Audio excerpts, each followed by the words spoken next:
Assalamu alaikum. Welcome back from the ad break. You are still watching Prime Life. Now in studio we are joined by Ebrahim Moolla, who is an experienced educator and an author of a book titled Mastering Your Studies.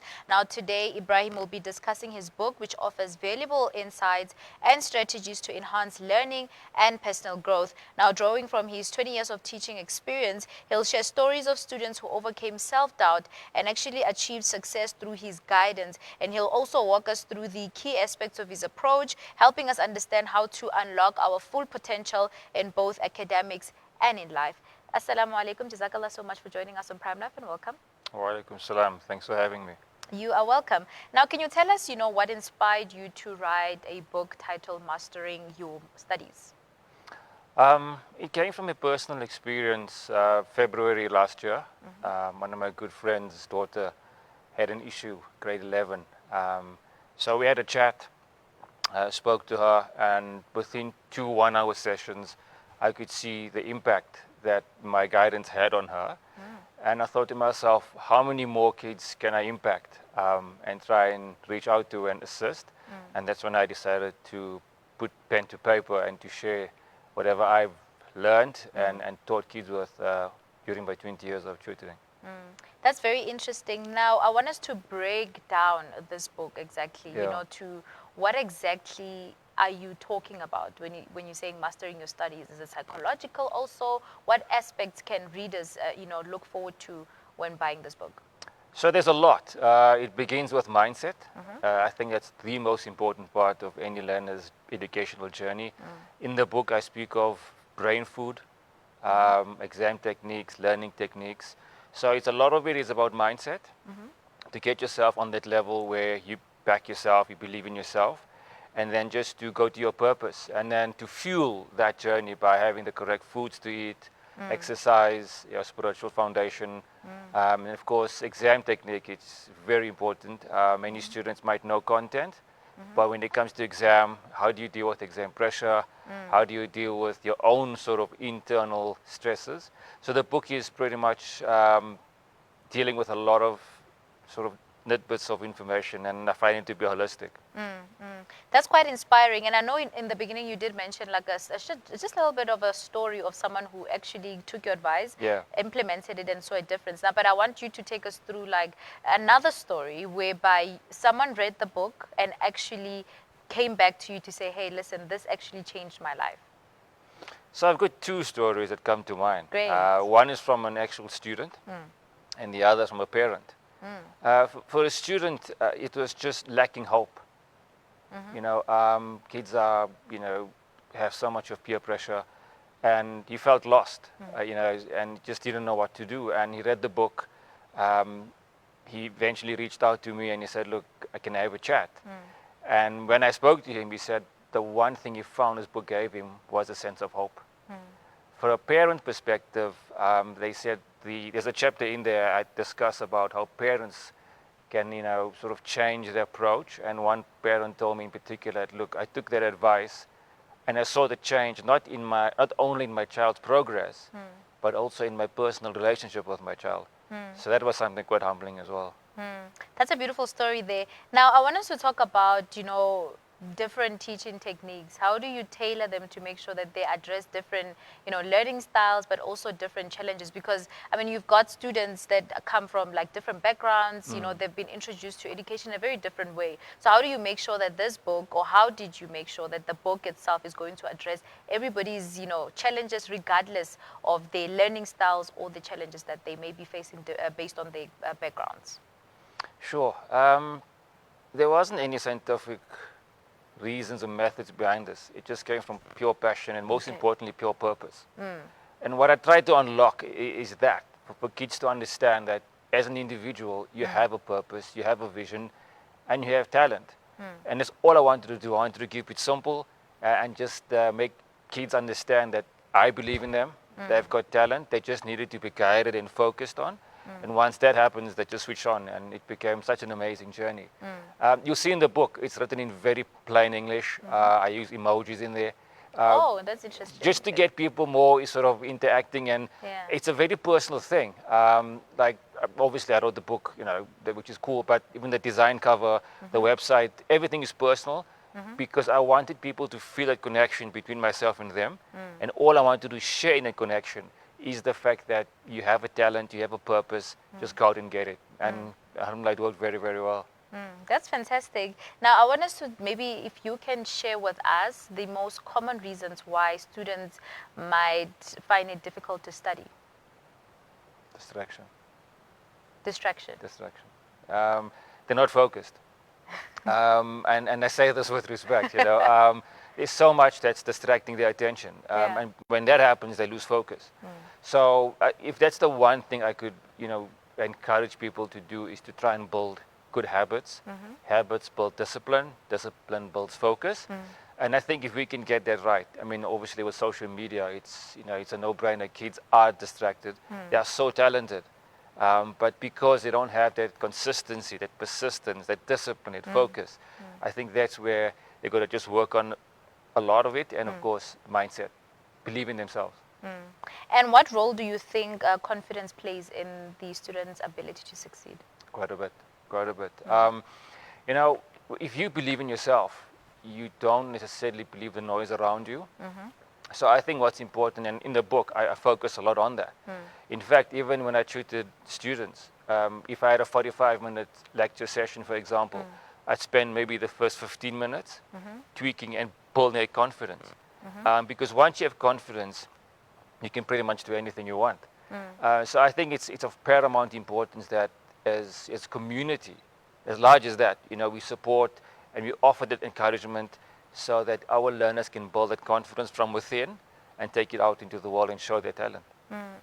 That's fantastic. Now, there's only one thing in my mind when you're talking about confidence, right? I'm trying to link, what does confidence have to do with learning? Like in my mind, I'm like, at what point do you link the two things? Because we're wired to say, you go to school, just study what they have to give you and succeed.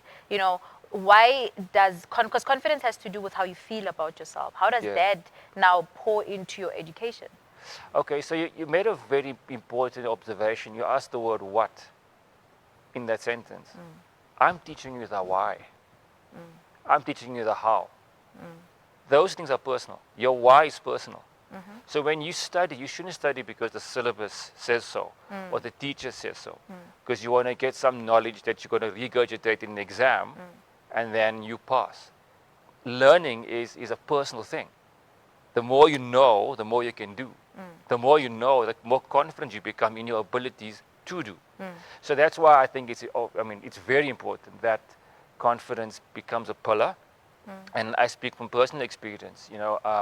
When you're confident and you believe in yourself, you see magic happen. Whether it's in an exam scenario, even in an interview for a job, if you've got confidence in your belief, it'll come through. I remember one of my board exams that I wrote, I tried this personal trick. I walked in there with so much of confidence, it bordered on arrogance. It's a bit dangerous to say it, but that's where the mindset was. That I walked in there knowing I'm going to pass, I'm going to do this thing. And it just brings out that positive energy in you. So it's all psychological, but it works. And that's what I shared with the learners that I tutored over the years, and of course from my personal experience. That's very interesting. And I want to bring you back to the writing process. How long did it take you to write the book? It took me 6 months. 6 months. Yeah. And does it have different chapters, right? Yeah, it does. And what was your favorite chapter and why? Ooh. I don't have a favorite chapter, to be honest. Okay. Because everything there was for me was personal. Everything for me was something that I experienced in my journey, and I loved all those experiences. So for me, it was just right, and I'll be very biased towards each particular chapter. Yeah. I don't have a personal one. What I like, though, is readers who have read the book. Each of them have their own favorite, and that for me means a lot. So each to his own. But what I like about the book, though, I just think is the simplicity and shukr, the impact that it had from readers who have sort of given me feedback.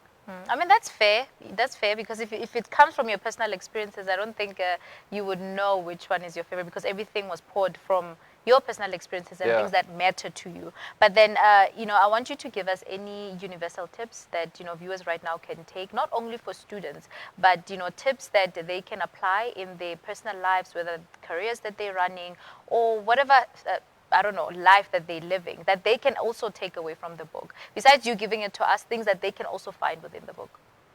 I think the book gets you thinking, which is something I didn't expect. I just thought, here's a set of facts, read it, absorb, apply, and hopefully you succeed.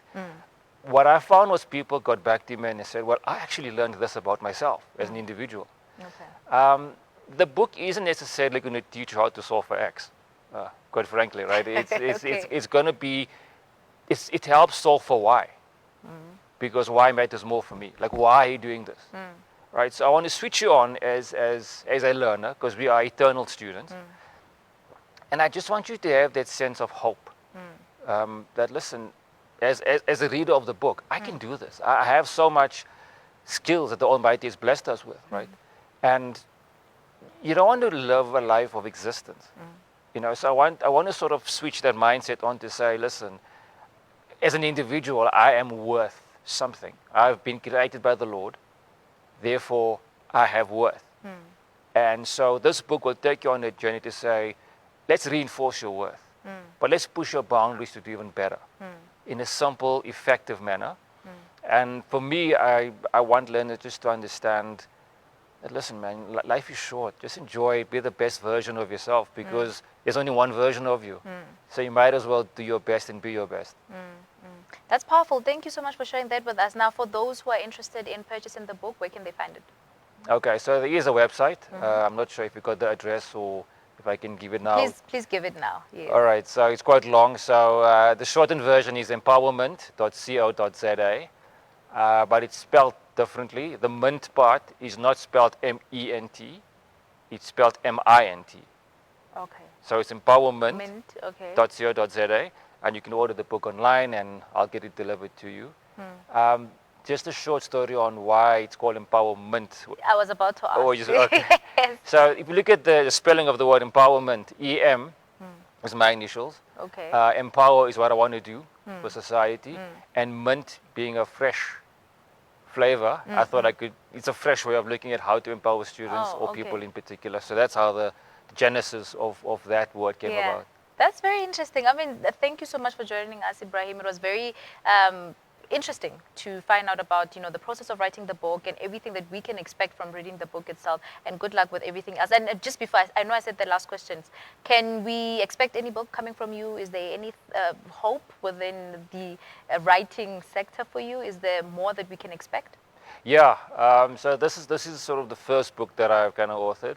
I'm busy working on another one. Okay, it's more about financial education. Okay. That's sort of leaning on my career as a chartered accountant. So I'd like to share that knowledge with entrepreneurs, with people just at home. And then there's another one after that, but we keep it under wraps. Yeah. All right, inshallah. Let us know when that happens. The financial one I'm definitely interested in, something that I'm really passionate about. So, definitely would love to have you back. The date gets released, inshallah. But for now, Jazakallah so much for sharing this masterpiece with us. You're most welcome. Thanks for having me. Jazakallah. Viewers at home, this was Ebrahim Moolla, who is an educator who has, 20 years of experience and who was just sharing with us, the importance of, just also going within, understanding your why. I think that's one thing that he has emphasized a lot. But the book in reviewing that we were doing is titled Mastering Your Studies. Make sure that you actually purchase it. If you missed the website and you got it confused, make sure that you actually send us a DM on our social media platforms, and we would love to give it to you so that you can be able to, head on a journey of mastering your studies. But on that note, it's time for us to head over to a quick break. We will be with you shortly.